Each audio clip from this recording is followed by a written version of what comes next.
오늘은 교회가 참 기쁜 날입니다. 우리 미디어 헌금을 또 채워주셔서 우리가 교회를 향한 크리스마스 선물도 살 수 있게 됐고, 또 오늘은 두 가지 교회에 아주 행복하고 즐거운 시간을 갖습니다. 하나는 뭐냐? 이 교회에 새롭게 집사님 두 분이 임명이 됩니다. 할렐루야, 박수! 네. 그리고 그 이후에는 예수님께서 직접 우리에게 제정하신 두 가지의 성례 중 아주 감격적인 또 침례, 성례를 저희가 오늘 집도하게 됩니다. 제가 한 번도 써보지 않은, 여러분 돼지꼬리 뭔지 아세요? 돼지꼬리? 모르시는 분들 많을 거예요. 저도 처음 알았어요. 그래서 물을 가열시키기 위해서 돼지꼬리를 주문했는데 불량품이 온 건지 제가 잘 못 쓰는 건지 물이 지금 얼음장같이 차갑습니다. 그대로 해야 될까요? 그대로 할까요? 요한 형제가 그대로 하라는데, 네, 그렇지 않고 저희가 지금 물을 팔팔 끓여서 찬물에 지금 담고 있습니다. 할렐루야. 그래서 너무 걱정하지 마시고 우리가 온도를 잘 맞춰서 우리 여러분들 침례할 수 있도록 하도록 하겠습니다. 우리 먼저 집사 임명식에 앞서서 오늘은 제가 좀 집사에 관하여 여러분들에게 짧은 메시지, 그리고 침례에 관한 짧은 메시지를 전하고 오늘 우리가 기쁨의 좀 축제의 시간을 가지면 좋겠습니다. 여러분, 교회에서 집사 하면 뭐가 떠오르세요? 집사. 오늘 집사를 임명받는 사람들이 집사를 받기 싫대요. 처음에. 왜 그랬는지 아세요? 너무 늙은 것 같다고. 왜냐면 이 아줌마 아저씨가 되는 것 같다고. 그게 왜 그럴까요? 이 교회 문화 안에서 어느 정도 그냥 나이가 차고 결혼해서 자녀가 있고 그러면 그냥 이렇게 집사 임명해 주는 것 같고, 그리고 집사 하면은 그 사도행전 6장에서 교회가 처음 개척되면서 시작되면서 싸우잖아요. 헬라파 성도들하고 히브리파 성도들이. 히브리파가 좀 힘이 세요. 왜냐하면 아무래도 이 유대인이었는데 예수 그리스도를 믿은 사람들이다 보니까 예루살렘에서부터 교회가 시작됐기 때문에 그때 당시에는 1세기에는 뭔가 이게 정통 이 뿌리가 있는 그런 이 크리스찬이고, 이 헬라파들은 원래 이 예수님을 믿을 수 없는, 하나님을 믿을 수 없는 저 이 바깥의 이방인들이었는데 예수님의 은혜로 구원을 받은 그런 사람들이다. 그래갖고 이게 서로 좀 이렇게 알력 싸움이 있었거든요. 그래서 교회가 개척됐는데 히브리파 사람들이 화가 나는 거예요. 저희 유대파 지들만 잘났다고 우리를 막 식사 시간에 우리를 왕따시키고 우리 밥 먹는데 막 서로 갈라쳐서 막 먹고 이러니까 헬라파 사람들이 너무 화가 난 거예요. 그래서 밥 먹는 걸로 싸운 거예요, 여러분. 교회에서 별것도 아닌 것 같고 싸우는 것 같죠? 여기서 소망을 얻으세요. 교회 탄생 때부터 그랬습니다. 교회는 원래 싸움이 많은 곳이에요. 싸우면서 그 관계를 회복하면서 하나님 나라에서 서로 함께 지어져 가는 겁니다. 할렐루야. 그러니까 1세기 교회도 똑같아요. 밥 먹는 것 갖고 싸운 거예요. 밥 먹는 것 갖고. 그래가지고 사도들이, 이 담임 목사님들이 너무 지쳤나 봐요. 이 집사님이 자기한테 와갖고 제가 나 맛있는 거 안 주고 지 혼자 먹어요 막 이러니까 막 그거 가서 막 와서 이렇게 해주고, 막 신방을 갔더니 막 이 권사님은 저 권사님을 욕하고 이 청년은 저 청년을 욕해가지고 막 걔네들 막 관계 풀어주고 막 그러지 말아라, 싸우지 말아라 이러니까 사도님들이 좀 지치신 것 같아. 그래서 사도들이 뭐라고 선포합니까? 나는 기도와 말씀에 전념하기를 원한다. 이 공동체를 내가 영적으로 이끌어가기 위해서 기도와 말씀 연구에 내가 전념하기 원하오니, 그러면서 누구를 세웁니까? 집사님들을 세우는 거예요. 그래서 그 말씀을 딱 읽을 때 우리 머릿속에 그럼 떠오르는 게 뭐예요? 교회의 사도적인 리더들이 영적인 일에 집중할 수 있게 하기 위해서 집사들은 뭘 하는 거다? 잡일을 하는 거구나. 그죠? 주차 요원, 식당 봉사, 교회 청소, 그리고 새벽기도 버스 운행 막 이런 거, 그죠? 그런 거를 하는 게 집사님인가 보다. 그래서 나는 별로 집사를 하고 싶지 않다, 이런 마음이 생길 수 있어요. 근데 과연 성경에서 말하는 집사가 그런 것일까? 분명 집사라는 직분은 교회를 섬기고 교회 안의 지체들을 섬기고 그 교회의 영적인 사도적인 리더들이 영적인 일에 전무할 수 있도록 그것들을 조력하고 섬기는 의미도 포함되어 있습니다. 그렇기 때문에 집사들을 세웠기 때문에 아주 귀한 사역이죠.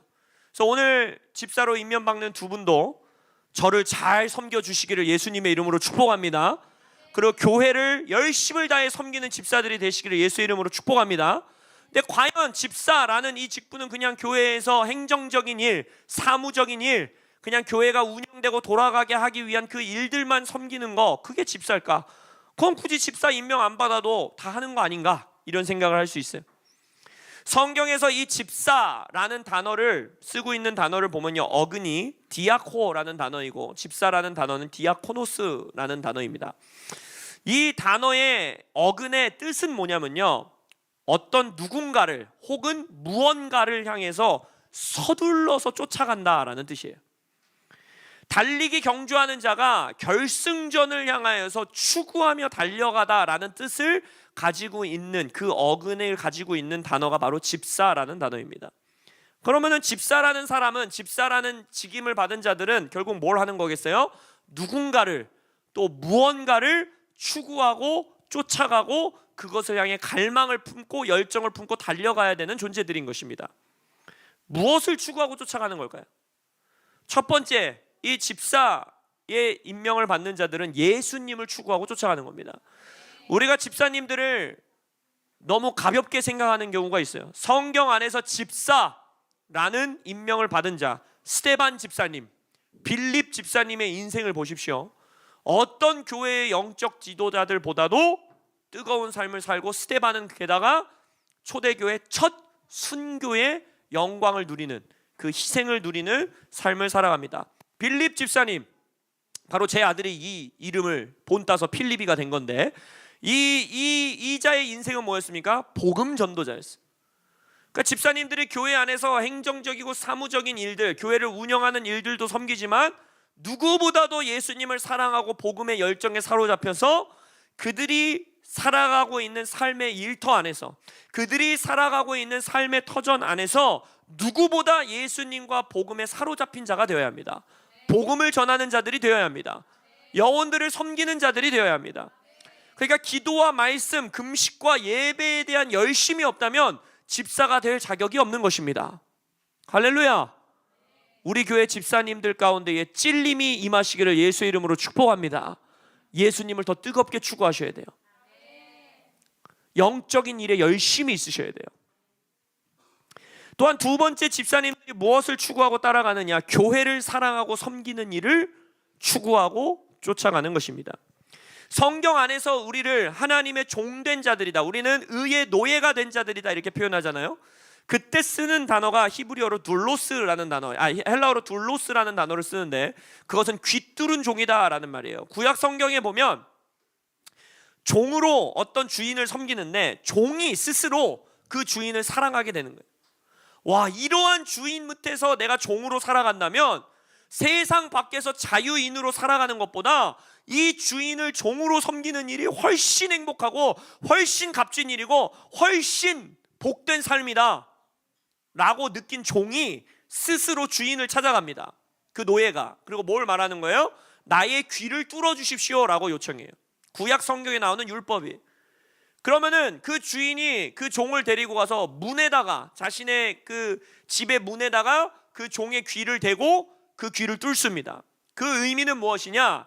나는 이 주인의 밑에 종으로 사는 삶에서 자유인으로서의 삶을 추구하지 않겠습니다는 거예요. 왜냐하면 유대 율법 가운데에 나의 어떠한 점 때문에 노예로 팔려온 자, 종으로 팔려온 자들도 유대인이라면, 또 이방인이어다 할지라도 희년이 되면 그 종된 삶에서 풀어나기도 하고, 또 이 구약의 율법을 보면 종으로서 살다가 자유인으로서 살아갈 수 있는 삶의 여러 가지 하나님의 열어놓으신 길들이 있습니다. 근데 이 둘로스가 되겠습니다, 나는 귀뚫은 종이 되겠습니다 라는 고백은 세상 안에서 내 힘으로 자유인으로 살아가는 것보다 나의 주인을 섬기는 일이 훨씬 내 삶의 행복이고 기쁨이고 나의 복된 삶이고 너무나 귀한 삶입니다 라고 고백을 하는 자예요. 이게 우리가 예수의 종된 삶을 살아간다라는 의미입니다. 예수님이 너 내 노예같이 살아, 내 종같이 살아, 우리에게 요구하는 율법적인 삶이 아니라 내가 예수님을 너무 사랑했어, 이런 왕이시라면, 이런 주인이시라면 나의 평생을 당신의 종으로 살아도 그것이 가장 행복한 인생입니다 라고 고백하는 그 삶, 그것은 우리 모두를 위한 삶입니다. 할렐루야. 이 집사라는 단어는 이 둘로스라는 단어와는 조금 달라요. 성경 안에서 이 스데반에게, 빌립에게 사도행전 6장에서 사도들을 섬기고 교회들을 섬기도록 세워진 집사들이라는 이 단어는 다른 단어예요. 아까 말했죠. 디아코노스라는 단어예요. 그럼 이 단어는 뭐냐? 이 이름 그 자체에 어떤 것이 포함되어 있냐면 특정한 일, 역할, 임무가 부여되어서 그것을 섬기는 자다라는 뜻입니다. 예를 들어서 성경 안에서 요한복음 2장에서는 이 디아코노스라는 단어가 봉사하는 자, 집안의 하인으로 단어가 쓰이기도 하고요. 로마서 13장에 가서는 국가의 위정자, 권세자들도 디아코노스다라고 말해요. 그러니까 대통령의 역할을 감당해야 하는 자, 군인의 역할을 감당해야 하는 자, 나라 안에서 어떤 역할을 감당해야 하는 자, 그들이 바로 디아코노스라는 것입니다. 그럼 교회의 집사가 된다는 것은 무엇이냐? 예수님을 추구하고 내 삶에서 영적인 삶을 추구함과 동시에 이 하비스트락 처치라는 교회 공동체를 세워나가고 든든히 하고 이 교회 안에 있는 지체들을 섬기며 이 교회에 있는 나의 사도적 리더를 섬기는 역할을 감당하겠습니다 라고 고백하는 자들이 집사로 임명이 되는 겁니다. 그래서 교회를 향한 사랑과 교회 영혼들을 향한 사랑, 그리고 교회를 섬기는 마음이 필요하겠죠. 오늘 집사로 임명받는 두 분이 그러한 마음을 가진 자들임을 믿습니다.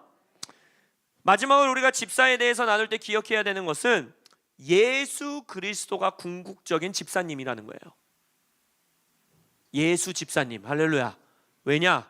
예수님이 우리를 죽기까지 섬기신 분이시기 때문입니다. 로마서 15장 8절에 보면 예수 그리스도께서 할례 받은 사람들 곧 유대인의 종이 되신 것은, 이 단어가 디아코노스예요. 예수님이 집사님이라는 거예요. 그 목적은 하나님의 신실하심을 드러내 보이고 또한 우리 조상에게 하신 약속을 확증하시기 위함이었습니다. 집사라는 호칭은 영광스러운 호칭입니다. 그냥 나이 먹으면 그냥 주는 거, 아기 나면 결혼하면 그냥 주는 거가 아니에요. 예수님이 본인 스스로를 집사라고 소개하고 있습니다. 예수님께서 집사 된 자로서, 섬기는 자로서, 하나님을 추구하는 자로서 그 목적, 섬김의 목적이 뭐였어요? 하나, 하나님의 신실함을 드러내 보이기 위해. 두 번째, 우리 조상에게 하신 약속을 확증하기 위해. 그게 뭡니까? 결국 복음을 전하기 위하여 이 땅에 오신 거죠. 그래서 한 교회의 집사가 된다는 것은 교회와 교회의 성도와 여러분들 앞에서 하나님의 신실함을 드러내고 복음의 능력을 확증하는 것, 그리고 이 교회가 든든히 세워갈 수 있도록 충성되이 섬기는 것, 이것이 바로 집사들의 역할인 것입니다. 할렐루야. 오늘 두 집사님으로 임명되는 분들이 이 부르심을 성령의 은혜 안에, 성령의 이끄심 안에 넉넉히 감당하시기를 예수님의 이름으로 축복합니다. 네, 문성훈 이진양 집사님을 앞으로 초대하겠습니다.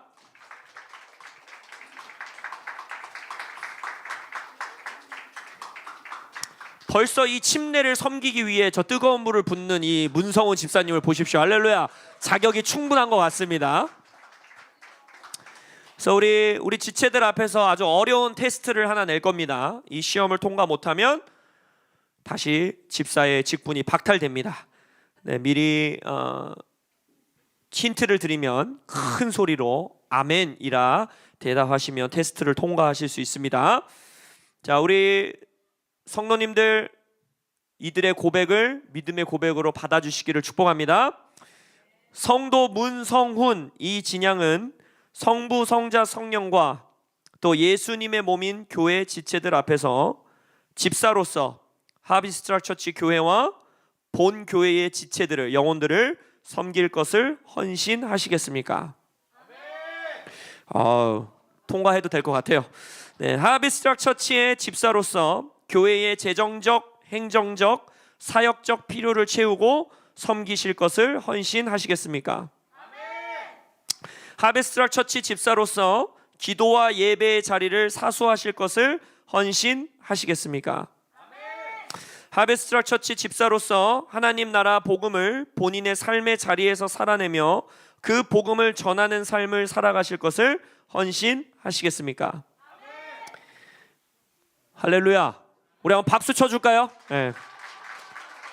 아멘이로 화답하신다면 하비스트락 처치의 사도적 리더와 담임 목사로 부르심 받은 제가 교회의 모든 지체들을 대표하여서 성부와 성자와 성령의 이름으로 기름 붓고 우리 이 교회의 집사가 되었음을 선포하겠습니다.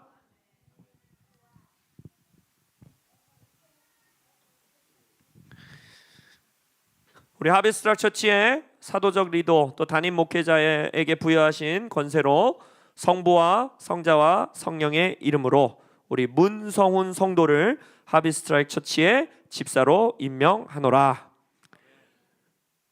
동일하게 성부와 성자와 성령의 이름으로 우리 이진향 성도를 하베스트락 처치의 집사로 임명하노라. 아멘. 이건 없었던 순서인데 혹시 우리 성도님들 가운데 이 두 사람을 향한 축복과 예언의 감동이 있으시다면 딱 두 분, 안 하시고 후회하지 마시고 두 분께 제가 기회를 드리겠습니다. 우리 청년 한 분, 우리 용준이 어딨나? 용준이 저 일하고 있구나. 우리 마리아 마이크 담당입니다. 아니 하라는 거 아니고 마이크 들고 뛰시면 됩니다. 하시면 더 좋고. 임수하자고 해주세요. 네, 두 분 손들어 주십시오. 우리 성경에 보면 음악이 있어야 예언의 영이 움직입니다. 우리 누구냐? 에린 자매 건반을 연주해 주시기 바랍니다. 기름 부으심 있는 연주로. 여기서 손을 잘 안 드시면 우리를 축복하지 않나 보다 하고 두 집사님들이 상처받습니다. 네, 그래서 두 분. 한 사람은 청년이 합시다. 우리 청년부 섬기시는 집사님들인데 한 사람은 청년이, 한 사람은 다른 분이 해주시면 감사하겠습니다.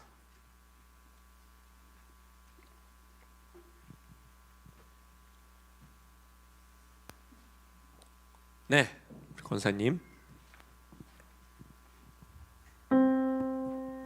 그 예언을 하라는 말씀이 떨어지자마자 제가 느껴지고 보인 건 뭐냐면요. 지금 그 말이 떨어지자마자 두 분을 큰 손이 딱 들어서 쫙 올렸어요. 네. 그동안의 삶은 이렇게 계단을 타고 능선을 타고 이렇게 올라갔던 삶이었다면 지금 오늘 바로 이 순간 정말 그러한 능선을 단 한 번에 끌어올리셔서 그게 영적인 것뿐만 아니라 건강, 그 모든 일반적인 삶, 재정, 그 모든 것들을 한 번에 어느 선까지 하나님께서 오늘 딱 끌어올려 놓으신 것을 선포합니다. 아멘. 축복합니다.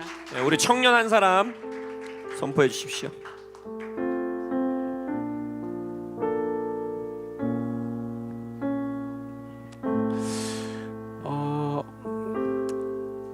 누군가 이제 강요에 의해서 서게 됐습니다. 뭐랄까요, 우리 두 이제 집사님들 이제 너무 축복하고요. 그 다음에 저번에 이제 말씀을 들었는데 이런 말씀이 있더라고요. 이제 뭐랄까 이렇게 집사님 이제 그 지위를 받기로 이제 순종하고 나아가면서 많이 들었던 생각이 바로 이제 우리는 어쩌면 이제 순종으로 열매를 바라지만 우리의 거듭남의 증거가 바로 순종이라고 생각합니다. 그 순종 자체가 열매라고 생각하고 이제 너무 이제 축복하고 그 다음에 뭐랄까 또 이제 지사님들 안에 있는 자녀를 통해서도 또 이제 새로운 열매가 나고 그 다음에 그 대를 이어서 또 이 교회를 이제 섬기는 이제 그런 마음들이 하나님이 엄청 이제 기뻐하실 거라고 생각합니다. 아멘. 네, 우리 두 집사님에게 격려와 축복의 박수. 두 분 집사님 차렷 경례. 네, 축복합니다. 와, 네, 축복합니다. 여기 앞에서 사진 한 장 착착착 찍어줘야 되는데 그죠? 네, 이따가 찍어드리도록 하겠습니다. 네, 오늘 침례에 대해서 말씀 좀 짧게 나누고 여러분들과 우리 즐거운 침례 시간 갖도록 하겠습니다. 네, 오늘 말씀 전하기 전에 여기 누구죠? 예나 뒤에 앉아 계신 자녀님 새로 오신 것 같은데 그죠? 처음 오셨어요? 네, 우리 환영의 박수로 맞이하도록 하겠습니다. 네, 어서 오십시오. 반갑습니다. 저희 교회 소식은 어떻게 들으셨어요? 아, 우리 김상현, 네, 우리 김상현 대표님께 우리 언제나 감사하는 마음을 가져야 됩니다. 네, 국대 떡볶이 많이 사드셔 주십시오. 네. 오늘 본문 말씀 마태복음 28장 18절에서 20절 우리 말씀을 경외하는 마음으로 자리에서 일어나셔서 세 구절의 말씀 읽도록 하겠습니다. 마태복음 28장 18절에서 20절입니다. 시작. 예수께서 나와 말씀하여 이르시되 하늘과 땅의 모든 권세를 내게 주셨으니 그러므로 너희는 가서 모든 민족을 제자로 삼아 아버지와 아들과 성령의 이름으로 세례를 베풀고 내가 너희에게 분부한 모든 것을 가르쳐 지키게 하라. 볼지어다 내가 세상 끝날까지 너희와 항상 함께 있으리라 하시니라. 아멘. 하나님, 예수께서 우리에게 손수 제정하신 성찬과 침례 이 두 가지의 예전을 통하여서 우리의 삶에 하나님과 예수님과의 관계, 또 우리의 구원의 확신, 또 구원하심의 기쁨과 감격이 날로 새롭게 갱신되어지고 회복되어지는 인생 사는 우리들 되기 원합니다. 특별히 오늘 우리 교회 지체들 가운데 침례받는 우리 지체들을 통하여서 온 교회가, 온 공동체가 기쁨을 누리게 하시고 그것을 통하여 예수님의 구원하심이 우리의 삶에 다시 한번 선포되어지고 누려지는 시간 되게 하여 주시옵소서. 예수님의 이름으로 기도합니다. 아멘. 네, 자리에 앉으시겠습니다. 국대 떡볶이 우리 대표님 얘기하셔서 갑자기 생각나서 미리 광고 드리는데 저희 말씀드렸던 라스트 스탠드 스쿨 우리 성경적인 세계관, 성경적인 정치관, 성경적인 국가관, 또 성경적인 성교육 이것에 대한 스쿨을 저희가 올해부터 이제 시작합니다. 그래서 저희들의 목표는 1년에 2차례 진행하는 것이고 한두 차례 진행하게 될 것 같은데, 그래서 우리 첫 스쿨을 우리 청년들은 필참입니다. 토요일에 5주간 진행되기 때문에 우리 청년들은 한 분도 빠짐없이 필참해 주시고, 지금 아직 완전 확정은 아닌데 약 80% 확정으로 장소는 신촌에서 진행될 것 같습니다. 왜냐하면 이제 아무래도 우리 대학 청년들이 서울에 많기 때문에 저희가 한 공간을 감사하게 좀 빌릴 수 있을 것 같아서 신촌에서 진행될 수 있고요. 아직 한 20-30%의 확률로 인천으로 오거나 수원으로 갈 수도 있는데 아무래도 이제 교통편이나 이런 것들이 서울이 편할 것 같아서 진행됩니다. 그리고 날짜는 4월 11일부터 5주입니다. 11일, 18일, 25일, 5월 2일, 5월 9일까지 5주간 진행이 되고, 이 스쿨은 만 40세 이하만 현장 참석이 가능합니다. 그래서 이게 청년들을 대상으로 하는 스쿨이기 때문에 우리 유스와 청년들만 가능하고요. 그리고 저희가 생각하는 것은 약 50여 명에서 지금 저희가 끊으려고 그래요.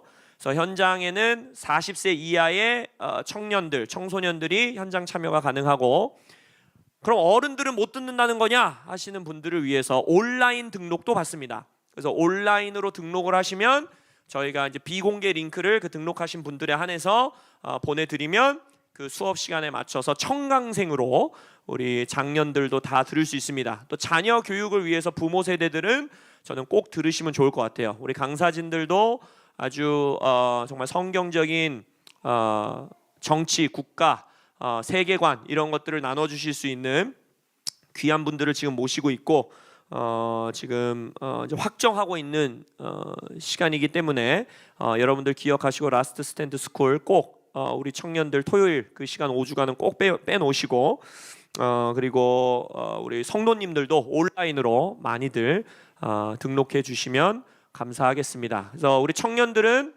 재정도 준비하셔야 돼요. 5주의 스쿨이 약 지금 얼마였더라 정한 게 12만 원이었나?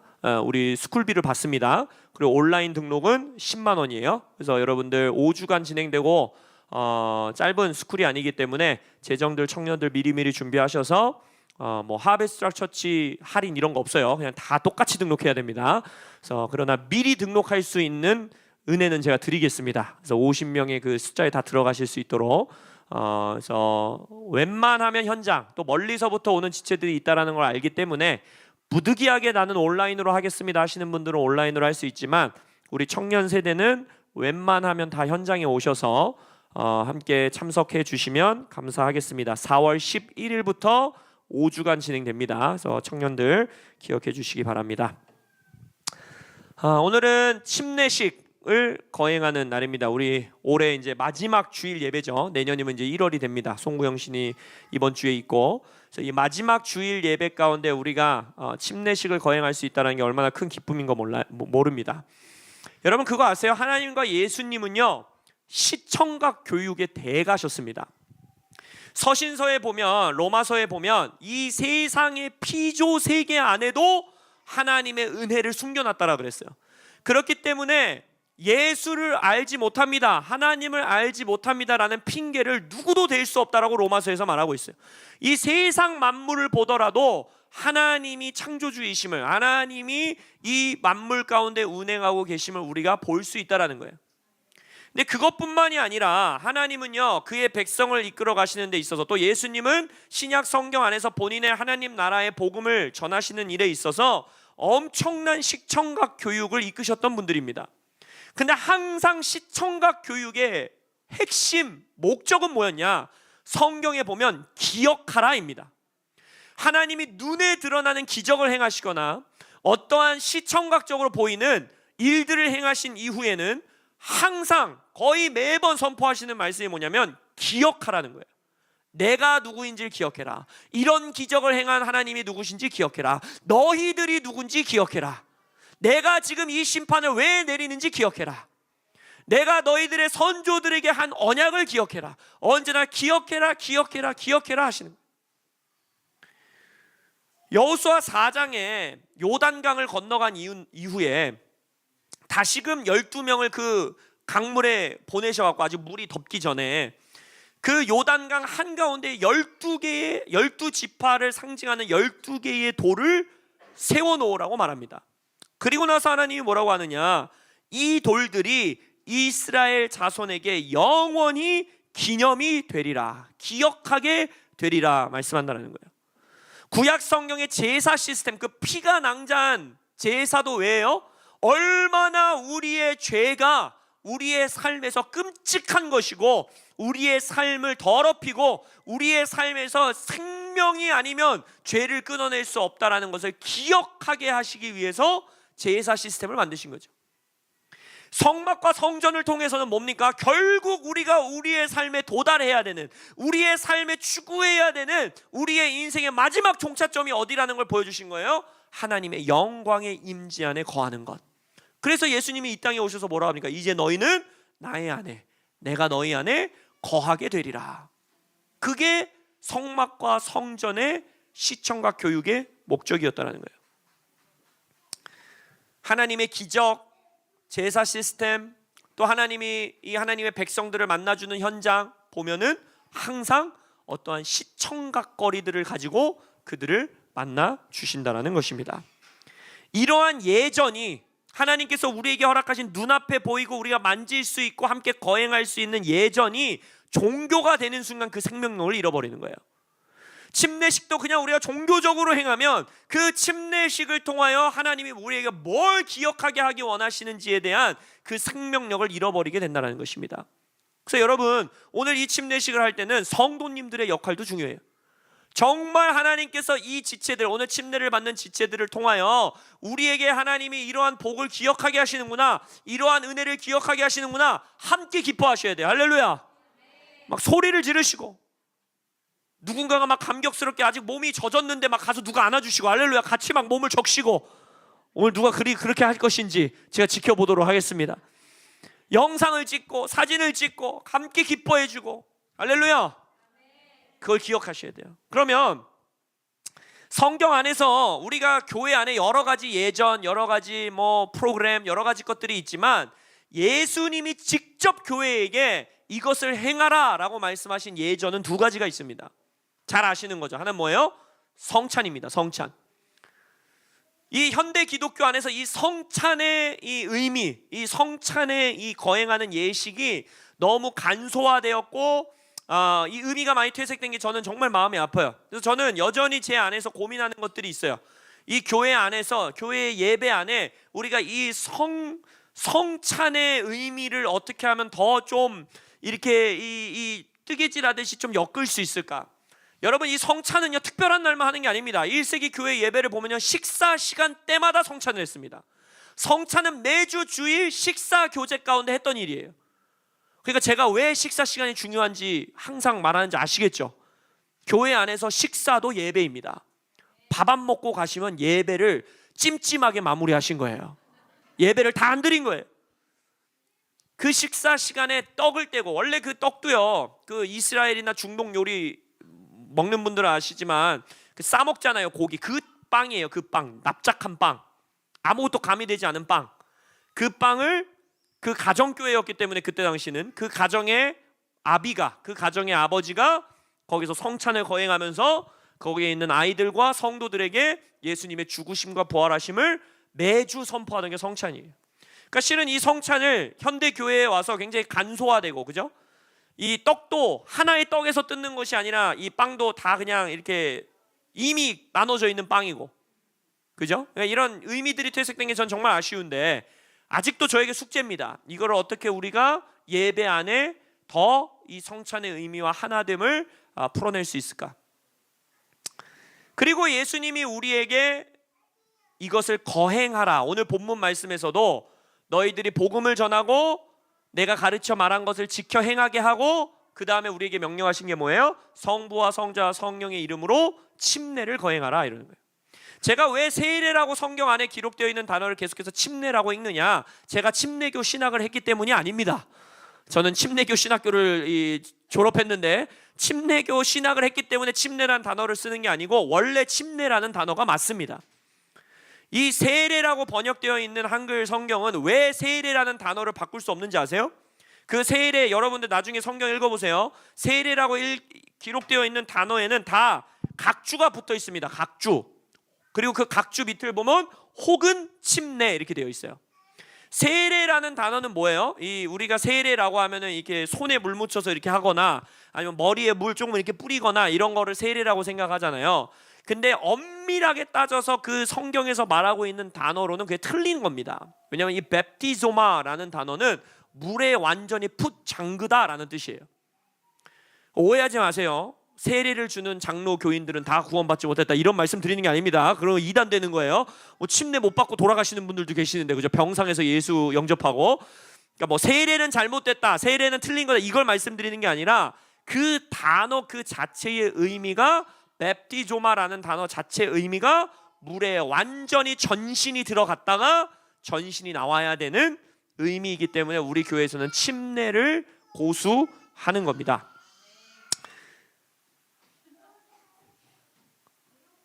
네, 너도 언젠가는 침례를 받게 될 것이다. 그래서 이 침례의 그럼 의미가 뭘까? 예수님께서 우리에게 뭘 기억하라고 하신 걸까? 첫 번째는 예수님의 죽음과 부활을 우리가 시청각으로 표현하는 거예요. 선포하는 겁니다. 물에 잠길 때 나는 예수와 함께 십자가에 못 박혀 죽었나니, 진짜 죽는 거잖아요. 거기서 제가 안 꺼내드리고 계속 담그고 있으면 진짜 죽잖아요. 그러면 안 돼요, 그죠? 숨을 참고 그 물속에 들어간다라는 의미 자체가 나는 예수 그리스도와 함께 십자가에 못 박혀 죽은 자입니다. 나의 옛 자아는 완전히 죽었습니다 라고 선포해요. 우리가 그 물에 계속 안 나오고 있으면 무슨 의미예요? 죽고 끝난 거잖아요, 그죠? 근데 우리는 죽음이 끝이 아닌 걸 믿죠. 할렐루야.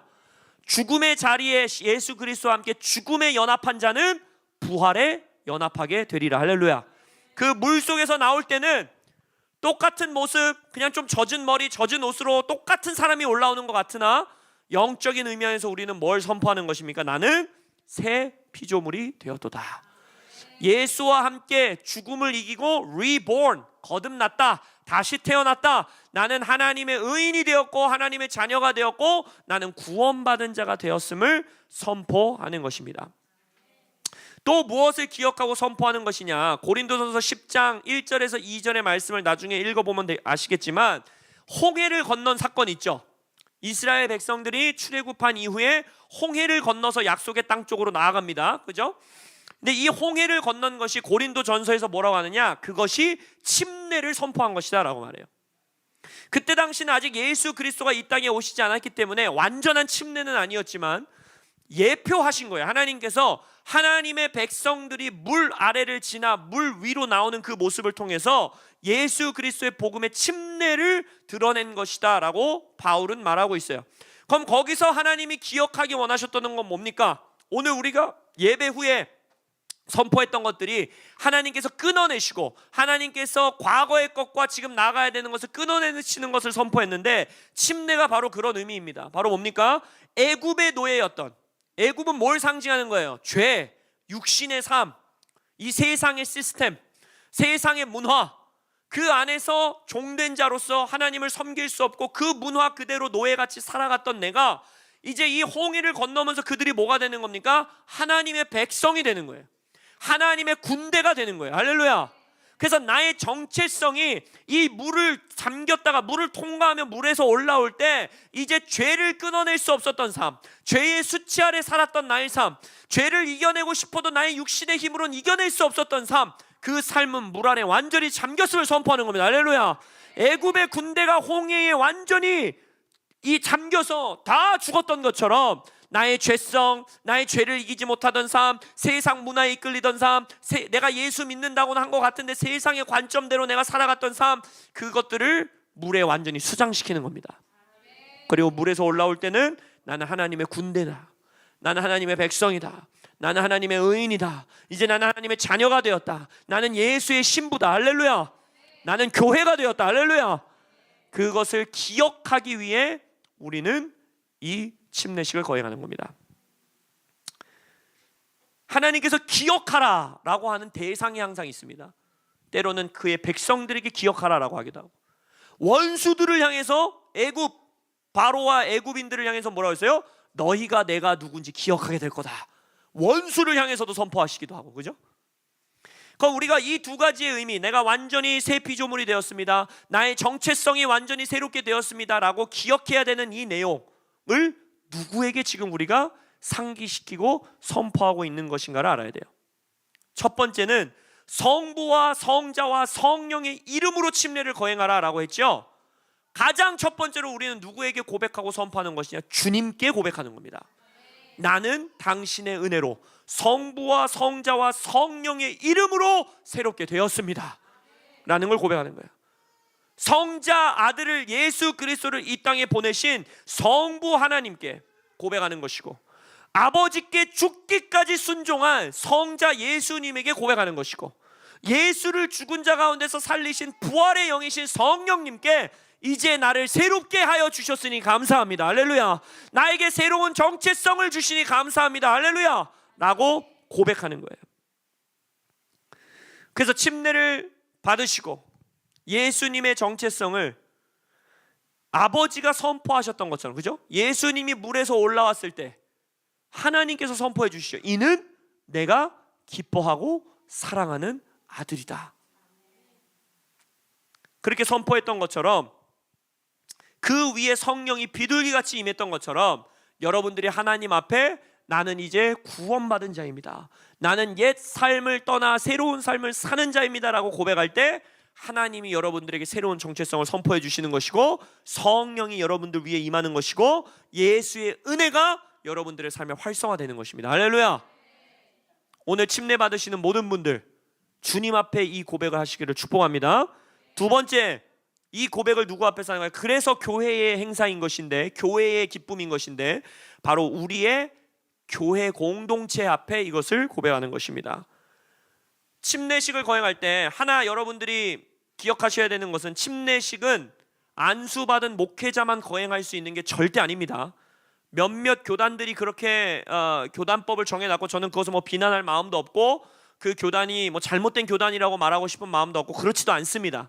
그러나 성경 안에서는 너희들이 땅끝까지 가서 복음을 전하고 너희들이 예수님의 말씀을 가르쳐 지키어 행하도록 그에게 가르치고 너희들이 성부와 성자와 성령의 이름으로 침례를 베풀어라 했어요.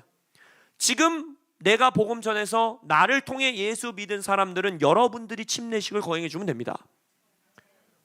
할렐루야. 절대 그거 이단 아닙니다. 속지 마십시오. 목사가 아닌데 침례를 거행하면 이단이다, 이거 완전히 비성경적인 말입니다. 그 교단을 존중해야 하지만 잘못된 건 잘못됐다 고백할 수 있어야 돼요. 목욕탕 데리고 가서 침례식 하세요. 여러분들 집에서 이제 뭐 다 큰 성인은 욕조가 조그맣긴 하지만 비집고 들어가면 물에 다 잠길 수 있습니다. 욕조에서 하십시오. 제가 DTS 할 때는 욕조가 너무 조그매갖고 성인이 못 들어가니까 쭈그려 앉게 한 다음에 막 샤워기를 위에다 부었어요. 그냥 막 냅다 막 부었어요. 어떤 형태로든지 상관없어요. 여러분들이 침례를 줄 수 있는 거예요. 근데 그 침례를 할 때는 최소 2명이 있어야 돼요. 혼자 침례를 할 수는 없습니다. 예수님이 복음을 전하고 네가 침례를 줘라 라고 명령하셨기 때문에, 물론 내가 영적인 의미로 예수 믿고 나서 아무도 주변에 없는데 막 초자연적으로 예수님을 믿어서 나 혼자 물에 들어갔다 이렇게 나와서 침례식 해야지 뭐 그럴 수도 있겠지만, 예수님이 우리에게 말씀하신 것은 공동체가 이것을 함께 하라는 거예요. 누군가가 그 침례식을 해주라는 거예요. 그게 뭘 의미하는 걸까요? 바로 이 물에 들어갔다 물에 나오는 자가 고백하는 겁니다. 당신이 나에게 복음을 전해주고 당신이 나에게 예수를 전해줌으로써 나도 이제 당신의 형제가 되었습니다 라고 고백하는 거예요. 나도 당신의 자녀가 되었습니다, 자매가 되었습니다 라고 고백하는 거예요. 우리는 이제 예수 그리스도의 복음의 은혜로 서로 연결되어서 함께 지어져가는 교회가 되었습니다 라고 고백하는 거예요. 서로에게 고백해 주는 겁니다. 주변에 서서 함께 축하하는 성도들도, 물속에 들어갔다 나오는 성도들도 고백하는 거예요. 이제 당신과 나는 서로가 서로를 뜨겁게 사랑하며 허다한 죄를 덮어줘야 되는 자들이 되었습니다. 당신은 나를 지켜줘야 되는 자가 되었고 나는 당신을 지켜줘야 되는 자가 되었습니다. 이제 당신의 승리가 나의 승리가 되었고 나의 승리가 당신의 승리가 되었습니다. 우리는 예수 그리스도의 언약 관계가 되었습니다 라고 고백하는 거예요. 그래서 이 침례식은 교회의 축제인 것입니다. 침례 받는 자만의 축제가 아니에요. 이날은 축제의 날이 되어야 돼요. 가장 교회 안에서 행복하고 기쁜 날이 되어야 합니다. 세 번째, 이 나의 새로운 정체성과 내가 구원받은 것을 누구에게 선포하느냐? 공중권세 잡은 원수들을 향해 선포하는 겁니다. 나는 이제 더 이상 애굽의 노예가 아니고, 이제 나는 더 이상 죄의 노예가 아니고, 이제 나는 더 이상 너희들의 뜻대로 좌지우지되는 어둠에 사로잡힌 자가 아님을 선포하는 거예요.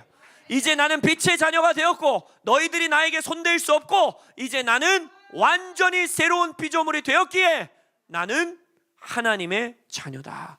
너의 죄에 대한 수치와 정죄가 나를 흔들 수 없고, 할렐루야, 하나님의 의가 나의 유업이 되었도다 라는 것을 원수를 향해 조롱하며 선포하는 겁니다.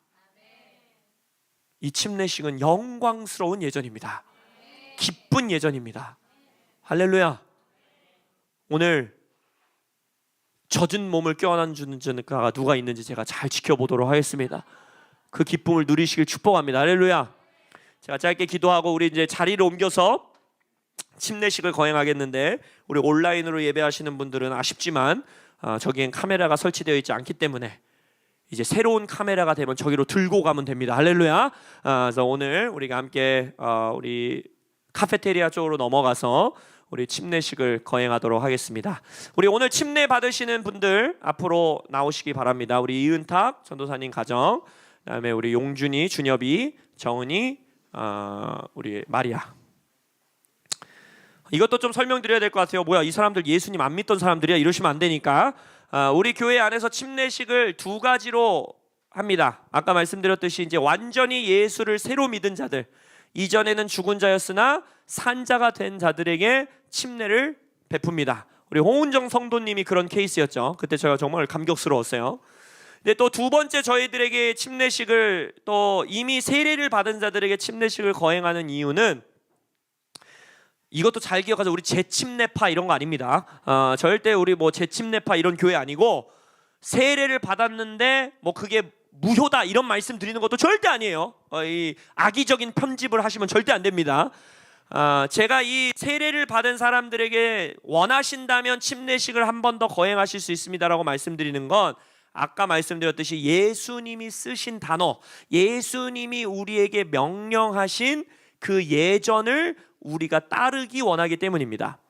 그래서 세례를 통하여 혹은 유아 세례를 통하여 내가 예수님께 구원받았다라는 것을 고백은 했지만, 이 침례는 내가 구원받았다라는 것을 선포하는 것도 있지만, 이 침례를 통하여서 예수께서 나에게 기억하라라고 말씀하신 것을 아까 말한 주님 앞에, 교회 공동체 앞에, 그리고 나의 원수들 앞에 다시 한번 선포하는 그러한 예언적인 이 행동, 기념하는 행동을 하겠습니다라고 고백하는 거예요. 그래서 오늘 침례를 받는 모든 분들은, 용준이는 세례를 받았다 그랬나?